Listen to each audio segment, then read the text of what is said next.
अस्सलाम वालेकुम रहमतुल्लाहि व बरकातहू। बिल्कुल खैरियत से हैं आप लोग, ठीक है। होपफुली लास्ट वीडियोस आप लोगों ने गो थ्रू की होंगी।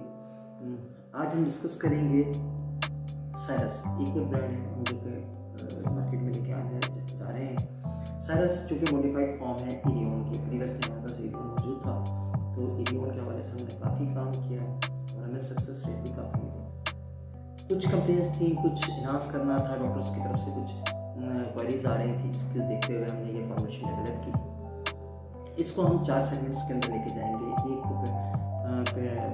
जो फर्स्ट सेगमेंट होगा हमारा वो होगा erectile dysfunction and premature education. Second जो सेगमेंट होगा हमारा वो होगा वेरिकोसील। थर्ड सेगमेंट हमारा मेल इनफर्टिलिटी और फोर्थ जो हमारा सेगमेंट्स होगा इन आरओएस के फॉर्म में। मोस्टली इंटरलिंक है सारा इनफर्टिलिटी के साथ ही, तो कोशिश करेंगे हम 1 बाय 1 इसी वीडियो के अंदर तमाम सेगमेंट्स को गो थ्रू करें।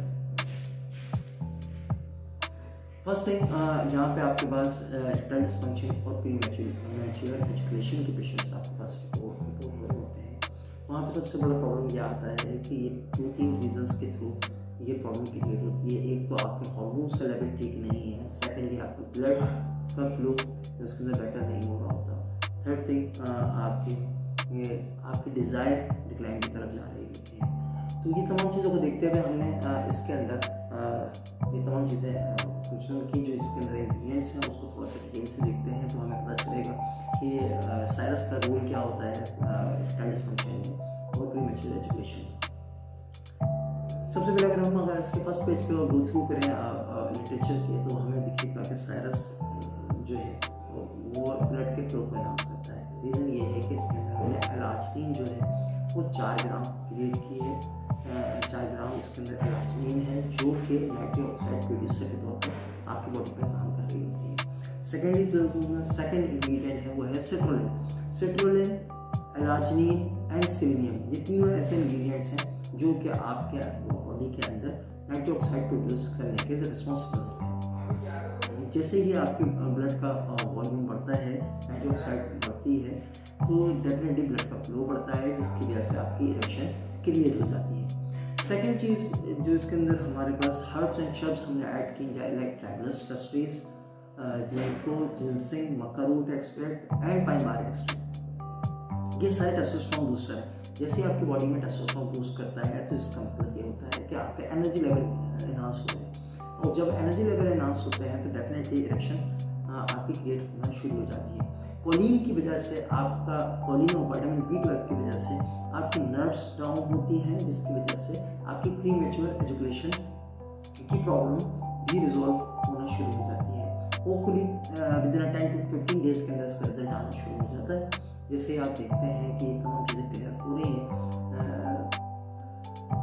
तो फिर इसको कंटिन्यू करते हैं। आरओएस का प्रॉब्लम सबसे ज़्यादा प्रॉब्लम क्रिएट करता है। अल्फा-लिपोइक एसिड इसके अंदर एनर्जी प्रोड्यूसर के तौर पर इस्तेमाल किया गया है।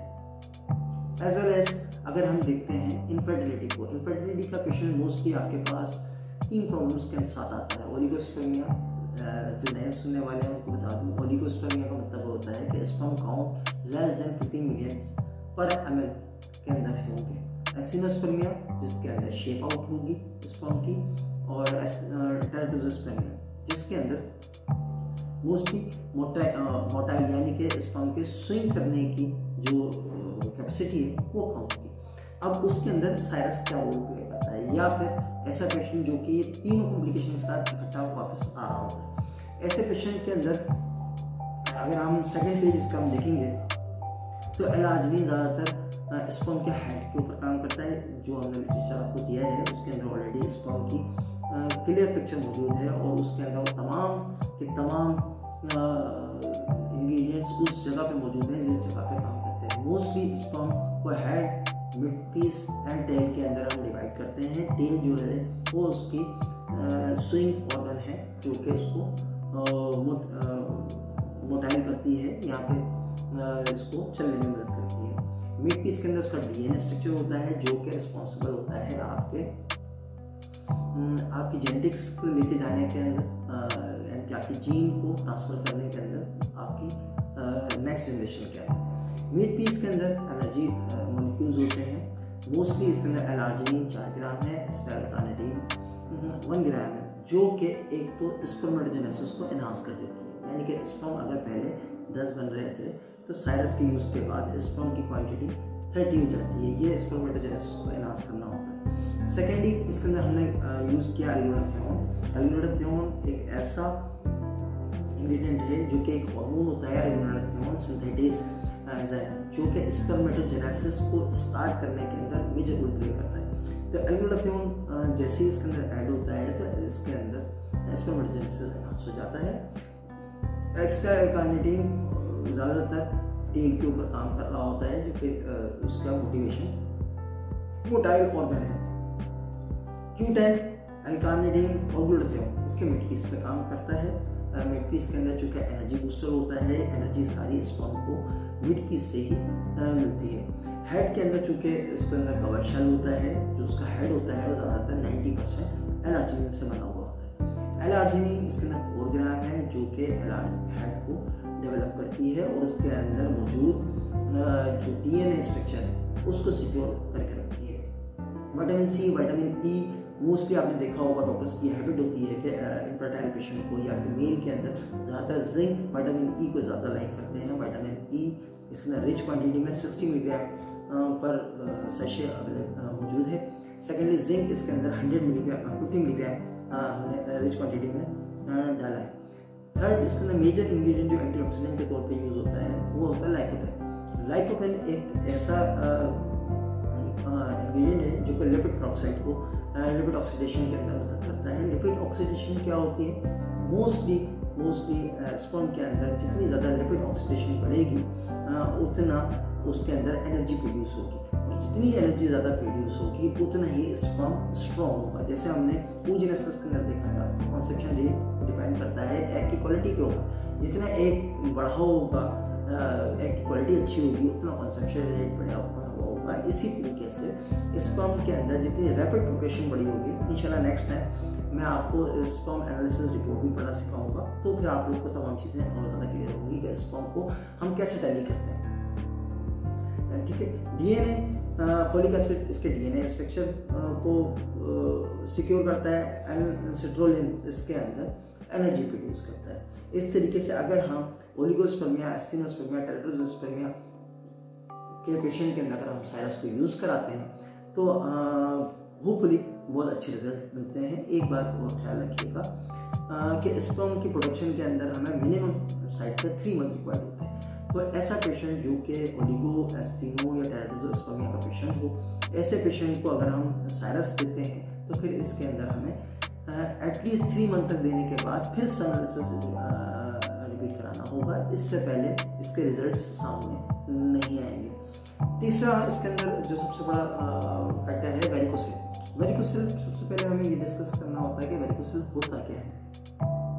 वेरिकोसिल टेस्टिकल्स के अंदर सेमिफेरस ट्यूब्यूल्स होती हैं, बारीक बारीक नालियाँ होती हैं जिसके अंदर स्पर्म प्रोड्यूस होता है और वो एजुकेट होता है आपके पीनस के थ्रू।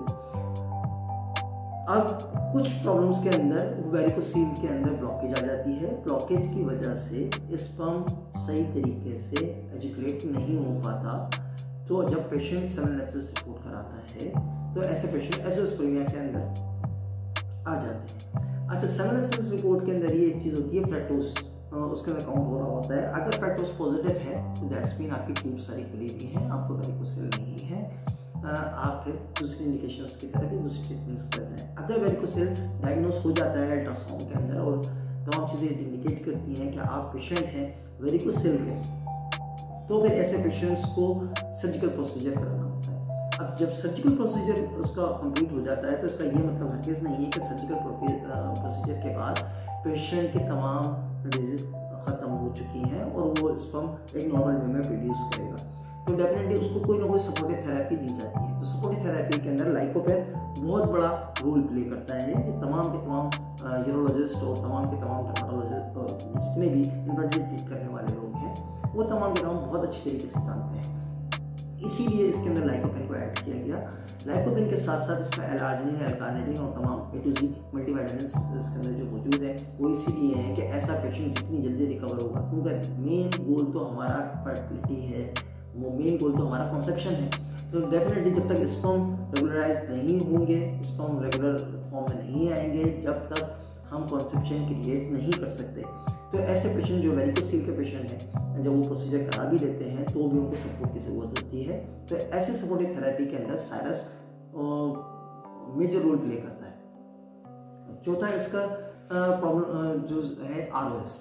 मोस्टली पेशेंट ऐसे होते हैं जो ROS की वजह से ओलिगोस्पर्मिया में तो नहीं होता है, स्पर्म काउंट उनका पूरा होता है, लेकिन फिर भी वो उनके जो स्पर्म रिपोर्ट हो रहे होते हैं वो डैमेज स्पर्म होते हैं, यानी कि एस्टिनोस्पर्मिया या टेट्राजोस्पर्मिया के पेशेंट्स होते हैं। तो ऐसे पेशेंट्स को हम ROS की थेरेपी देते हैं। ROS को रेगुलराइज करने के लिए मोस्टली मल्टीविटामिन्स, मिनरल्स और ट्रेस एलिमेंट्स का इस्तेमाल किया जाता है, जो कि फ्री रेडिकल्स आपकी जो बॉडी में होते हैं उनको इंगेज करते हैं और रिएक्टिव ऑक्सीडेटिव स्ट्रेस को कम करते हैं, जिसकी वजह से स्पर्म की क्वालिटी बेहतर होना शुरू हो जाती है। जब स्पर्म की क्वालिटी बेहतर होना शुरू हो जाती है तो फिर डेफिनेटली स्पर्म नॉर्मल फॉर्म में आना शुरू हो जाता है, जिसकी वजह से कॉन्सेप्शन रेट बढ़ता जाता है। इसको हमने जो पैकेजिंग में लॉन्च किया वो 10 की पैकेजिंग है, ऑलमोस्ट 10 ग्राम का एक साशे है, जो कि सिंगल डोज इनफ है। डेफिनेटली ये डॉक्टर ज़्यादा बेहतर डिसाइड करता है कि सिंगल डोज या फिर BD डोज के अंदर, और कोशिश की है कि इसकी कॉस्ट भी हम इकोनॉमिकल साइड के ऊपर रखें ताकि पेशेंट के लिए बर्डन ना हो। Thank you very much.